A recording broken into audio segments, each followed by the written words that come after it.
Hi అండి అందరికీ. Welcome to my channel shining family. మొన్నేమో ఆవకాయ పచ్చడి, అంతకుముందేమో బెల్లం మాగాయ పచ్చడి. ఇప్పుడు ఏం పచ్చడి కలిపేస్తున్నానా అనుకుంటున్నారా? ఇది ఎండు మాగాయ పచ్చడి అండి. సంవత్సరం అంతా మరి తినాలంటే కొంచెం కష్టపడాలి కదా. నేనైతే ఈ 3 రకాల పచ్చళ్ళు ప్రతి సంవత్సరం కూడా పడతానన్నమాట.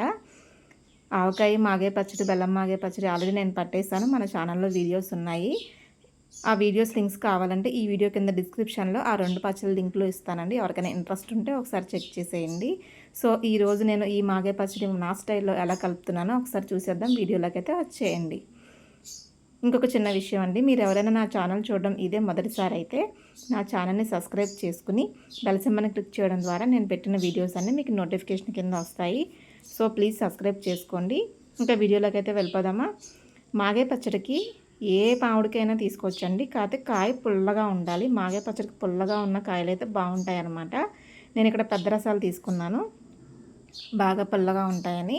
ఇలా మామిడికాయ చక్కగా శుభ్రంగా కడిగేసుకుని ముసుగు తీసేసుకుని చెక్కు తీసేసుకుని పైన తొక్క తీసేసుకుని నేను ఇప్పుడు చూపించిన వీడియోలో చూపించిన విధంగా చిన్న ముక్కల కింద కట్ చేసుకోవాలి. మరీ సన్నగా కట్ చేసుకుంటే ముక్క బాగా దాంట్లో కలిసిపోతుంది కారంలో, మన తినడానికి పీసులాగా ఉండదన్నమాట. అందుకని ఈ సైజులో అయితే కట్ చేసుకోవాలి.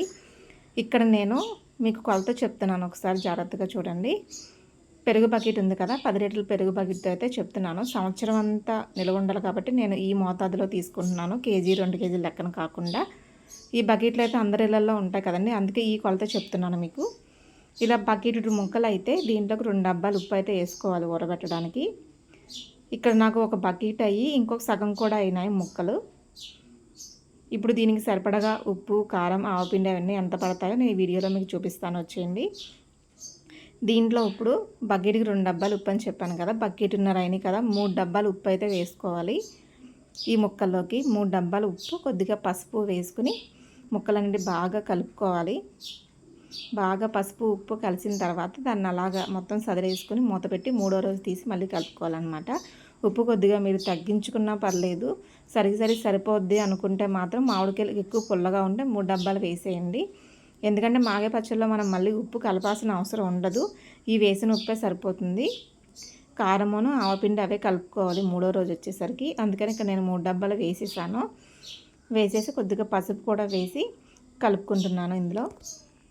ఈ పెద్ద రసాలతో పచ్చిమాగాయ కూడా చాలా బాగుంటుందండి, ఎందుకంటే కాయలు పుల్లగా ఉంటాయి, ఇవి బాగా బాగుంటాయి. నేను ఆల్రెడీ బెల్లం మాగాయ పెట్టాను కదా పచ్చిమాగాయలాగా అని, వీటిని అయితే ఎండు మాగాయలాగా పెడదామని ఇలా కోసుకున్నాను అనమాట ముక్కలు.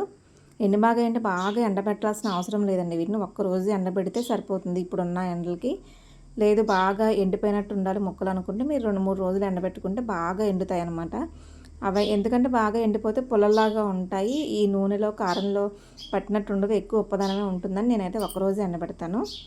ఇలా బాగా సదిరేసుకుని 3 రోజులు పక్కన పెట్టిన తర్వాత 3వ రోజు తీసి ఊట ఊరుతుంది కదా, ఇలా ముక్కలు తీసి ఎండబెట్టుకోవాలి. ముక్కలు మాత్రం తీసేసి ఊటనైతే ఒక బేషన్లో వేసేసుకుని ఎండబెట్టుకోవాలి. ఇప్పుడున్న ఎండలు పొద్దునుంచి సాయంత్రం వరకు ఎండితే సరిపోతుంది అన్నాను కదా. 3వ రోజు ముక్కలు అయితే ఇలా ఉన్నాయన్నమాట మావి. వీటికి ఊట కూడా ఎక్కువ రాదండి, పెద్ద రసాలకి అయితే ఊట పెద్ద ఎక్కువగా రాదు. ఈ ఊటను మళ్ళీ మనం ఎండబెట్టుకున్న తర్వాత పచ్చళ్ళలో కలుపుకోవడానికి అయితే సరిపోతుంది. చక్కగా ఇలా ఎండలో ఆరబెట్టేసుకోవాలి, సాయంత్రం వరకు ఆరితే సరిపోతుంది. కొంచెం పసుపు ఎక్కువైనట్టుంది కదా, ముక్కలు బాగా పసుపు రంగులో కనపడుతున్నాయి. నేనైతే ఒక్కరోజే ఇలా ఎండబెట్టేసి కలిపేస్తాను, ముక్కలు చక్కగా కొంచెం మెత్తగా ఉంటాయి, తినడానికి బాగుంటాయని. ఇలా ముక్కలన్నీ తీసేసుకున్న తర్వాత ఓట ఉంటుంది కదా, అది కూడా ఒక పేస్ట్నీలో వేసుకుని సాయంత్రం వరకు ఇలా ఎండలో పెట్టి ఆరబెట్టుకోవాలి. అది ఆవిరైనంత వరకు అవుతుంది, మిగిలింది అయితే మనం పచ్చళ్ళలో కలిపేసుకోవచ్చు. ఇప్పుడు ఇందులోకి ఆవపిండి, మెంతిపిండి వేసుకోవాలి కదా. నేను పిండి లెక్క చెప్తాను. మామూలుగా అయితే ఒక 1/2 కేజీ ఆవాలు తీసుకున్నాను నేను ఇక్కడ. మెంతులు వచ్చేసరికి ఒక 100 గ్రాముల మెంతులు తీసుకున్నాను. 100 గ్రాముల మెంతుల్లో కొన్ని తీసి పక్కన పెట్టుకుని మిగిలినవి అయితే డ్రైగా ఆయిల్ వేయకుండా వేయించుకోవాలి మెంతులు పౌడర్ చేసుకోవడానికి. ఆవాలు కూడా ఎండలో పెట్టేసుకుని పొద్దునుంచి సాయంత్రం వరకు ఎండలో పెట్టుకుని అప్పుడు మిక్సీ పట్టుకుంటే పౌడర్ చక్కగా వస్తుంది అనమాట. ఇలా డ్రైగా వేయించేసుకోవాలి మెంతులు. మిగిలిన కొన్ని మెంతులు పక్కన తీసి పెట్టుకున్నాం కదా, అదైతే కొద్దిగా వేరుశనగ ఆయిల్ వేసుకుని ఇలా వేయించేసుకుని ఇది కూడా పక్కన పెట్టుకోవాలి. ఇప్పుడు మనం సాయంత్రం వరకు ఎండబెట్టిన పులుసు ఉంది కదండి, మామిడికాయల్లో వచ్చిన పులుసు ఉంది కదా, అదైతే ఇప్పుడు పచ్చడి కలుపుకోవడానికి వడకట్టేసుకోవాలి. అందులో తరకలా అన్నం ఉంటే పోతాయని వడకట్టేసుకున్నాను. సగం అయితే పులుసు వేసుకున్నాను ఫస్ట్. ఇందులో ఇప్పుడు కారం మీకు 4 డబ్బాలు కారం అయితే వేసుకుంటున్నాను నేను. ఉప్పు వచ్చేసరికి 3 డబ్బాలు వేసాను కదా, 4 డబ్బాలు కారం వేసుకుంటున్నాను ఇందులోని. మనకి కాయ తగ్గట్టు ఉంటుందండి. కొన్ని కాయలైతే ఊట బాగా ఊరుతాయి, ముక్కలు ముక్కల్లా ఉండకుండా బాగా కారంలో కలిసిపోతాయి. దానికైతే ఇలా సరిపోతుంది. లేదు ముక్కలు ముక్కల్లా ఉంటున్నాయి మామిడికాయలు అనుకుంటే వేరే కాయలు ఏదైనా అయితే ఇంకో డబ్బా కారం ఎక్స్ట్రా వేసుకోవచ్చు. కరెక్ట్గా 4 డబ్బాల కారం అయితే సరిపోతుంది. ఇక్కడ ఆవపిండి వచ్చేసరికి కొంచెం వెల్తుగానే డబ్బాడు వేస్తున్నాను నేను. డబ్బా ఫుల్గా లేదు కదా, కొద్దిగా వెల్తుగా వేస్తున్నాను. ఆవపిండి తక్కువ తింటాం కాబట్టి. ఇందులో మనం ఉప్పు వేయాల్సిన అవసరం లేదని చెప్పాను కదండి. ఇంకా వెల్లుల్లిపాయలు మనం ఎన్ని కావాలంటే అన్ని వేసుకోవచ్చు. ఇప్పుడు మిక్సీ పట్టుకున్న మెంతిపిండి ఉంది కదా, ఆ మెంతిపిండి వేయించి పక్కన పెట్టుకున్న మెంతులు కూడా వేసుకుని ఈ మిశ్రమాన్ని బాగా కలుపుకోవాలి. ఇది కారంలో కలిసిన తర్వాత మనకి ఇంకా పులుసు ఉంది కదండి కొంచెం, అది కూడా వడకట్టేసుకుని ఇందులో పోసుకుని అప్పుడు మామిడికాయ ముక్కలు అయితే వేసుకోవాలి. ఆ పులుసు మళ్ళీ వడకట్టి ఇందులో పోసేసుకోవాలి. ఇందులో ఆవపిండి అవసరం లేదు, మెంతిపిండి ఒకటే వేసుకుంటాం అనేవాళ్ళు కూడా చాలామంది ఉంటారు. మెంతి ఆవకే పట్టుకుంటారు, ఆవపిండి అస్సలు వేయకుండా. అలాంటప్పుడు ఒక 100 గ్రాముల మెంతులు అయితే సరిపోతాయండి. ఇలాగా 100 గ్రాముల మెంతులు తీసుకుని వాటిని పౌడర్ చేసుకుని వేసుకోవచ్చు. ఆవపిండి స్కిప్ చేసేయచ్చు.